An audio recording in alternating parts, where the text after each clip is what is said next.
സംസ്ഥാന സർക്കാരിന്റെ പ്രധാന ലക്ഷ്യങ്ങളിലൊന്നാണ് ടൂറിസം വികസനം. അതിന്റെ ഭാഗമായിട്ടുള്ള ചില പ്രത്യേക പരിപാടികൾ, പദ്ധതികളൊക്കെ നമ്മൾ ആവിഷ്കരിക്കുന്നുണ്ട്. എന്നാൽ സംസ്ഥാനത്തെ ബീച്ചുകളിൽ ആവശ്യമുള്ള അടിസ്ഥാന സൗകര്യങ്ങളില്ല എന്നുള്ള പരാതി അത് ശക്തമായി തന്നെ ഇപ്പോഴും ഉയർന്നു കേൾക്കുകയാണ്. ബീച്ചിലെത്തുന്ന സഞ്ചാരികളെ നിയന്ത്രിക്കാൻ ആവശ്യത്തിന് ലൈഫ് ഗാർഡുകളോ ശുചിമുറികളോ ഇല്ല എന്ന വിമർശനവും ഇതിനോടൊപ്പം ഉയരുന്നു. സംസ്ഥാന സർക്കാർ ടൂറിസം വികസനത്തിനായി പല പദ്ധതികളും നടപ്പിലാക്കുന്നുണ്ട്, പ്രത്യേകിച്ച് ബീച്ചുകൾ കേന്ദ്രീകരിച്ച്. പക്ഷേ കേരളത്തിൻ്റെ പല ബീച്ചുകളിലും ആവശ്യത്തിന് ലൈഫ് ഗാർഡുകൾ പോലുമില്ല എന്നതാണ് യാഥാർത്ഥ്യം. ആയിരക്കണക്കിന് സഞ്ചാരികളാണ് ദിനംപ്രതി സംസ്ഥാനത്തെ ഓരോ ബീച്ചുകളിലും എത്തുന്നത്. സംസ്ഥാന സർക്കാരിന് വർഷാവർഷം കോടിക്കണക്കിന് രൂപയുടെ വരുമാനം. എന്നാൽ വിദേശികൾ ഉൾപ്പെടെയുള്ള വിനോദസഞ്ചാരികൾക്ക് ആവശ്യത്തിനുള്ള സൗകര്യങ്ങൾ ഒരുക്കാൻ ഇനിയും ടൂറിസം വകുപ്പിനായിട്ടില്ല.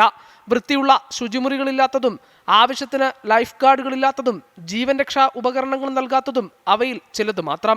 ഈ ഹവ ബീച്ച് തന്നെ കവർ ചെയ്യണമെങ്കിൽ രണ്ടുപേരെ കൊണ്ടൊന്നും പറ്റത്തില്ല, അത്രയ്ക്കും തിരക്കാണ് സംഭവിക്കുന്നത്. അപ്പോൾ ഇങ്ങനെ വരുമ്പോൾ നമ്മളെ ലൈഫ് ഗാർഡ് കുറയും തോറും രക്ഷാപ്രവർത്തനത്തിനും മറ്റുള്ള ഇതുങ്ങൾക്ക് നമുക്ക് ബുദ്ധിമുട്ട് സംഭവിക്കുന്നുണ്ട്.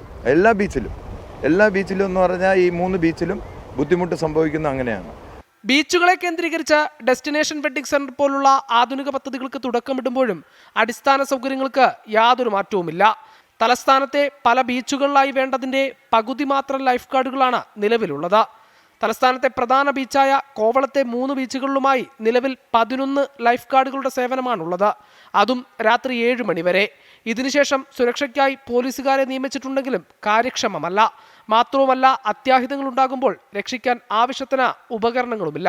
ആവശ്യത്തിനുള്ള എക്യുപ്മെൻറ്റ്സ് ഇല്ല. എക്യുപ്മെൻറ്റ്സിനും യൂണിഫോമിനായിട്ടൊക്കെ എഴുതി കൊടുത്തിട്ടുണ്ട്, പക്ഷേ ഇതുവരെയും കിട്ടിയിട്ടില്ല.